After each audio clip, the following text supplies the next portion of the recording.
Just another quick video for anybody that might want to remove or change or modify the air vents on the side of an Aston Martin Vantage. Thankfully, I've got the workshop manual, so it did tell me how to do it, and it is a pain in the ass.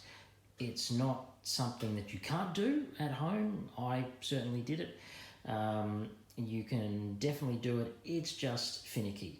So step one, you need to take the wheel off. Well, kind of the same time with that, you do need to jack the vehicle as well. So the vehicle needs to come up, the wheel needs to be removed, and these pieces here are held in, there's 5 bolts altogether. There's a bolt that comes through from the inside into here, and there's a bolt that comes through from the door jamb into there, which I will try and show you. Where is it?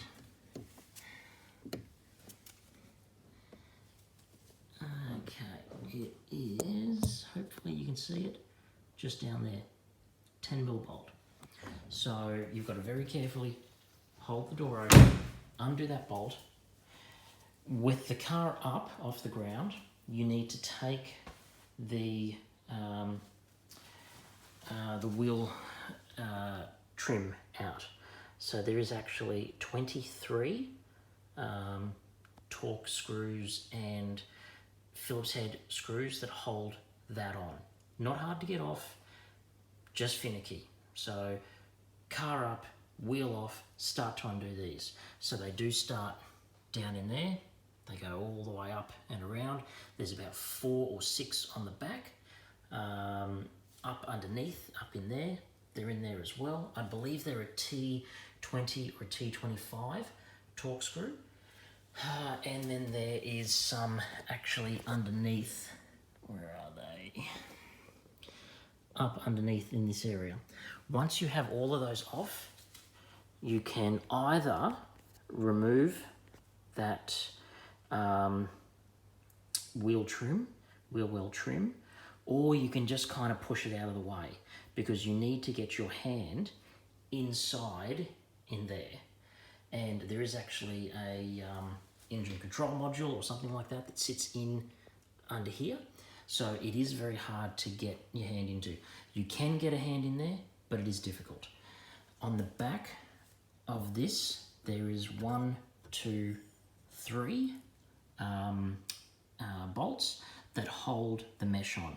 So if you just wanted to take the mesh off, then you don't need to worry about this bolt here or this bolt there. All you need to do is still raise the car, get inside there, undo these, pull it forward, you can get it out.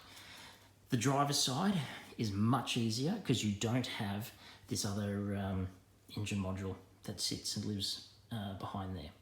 So it is something you can do. It is very tricky. Not tricky, it's just finicky. And again, as always, you've got to be careful. And if you're jacking it, make sure that the car is chopped at the back. When you jack here, because of the rigidity of the car, you will see the rear wheel come up off the ground. So don't be alarmed about that. Just make sure you get the correct jacking point, which is under there. I think, no, it's not that. It's further under. It is, you'll see it's a firm part up in there. So you'll be able to get to that. You will need a low profile jack to be able to get under there. Or what you can do is drive this wheel up onto, say, a block that's about yay high. That will then give you enough space to be able to get in underneath there with a regular kind of wheel jack and get access to raise the car and get under there.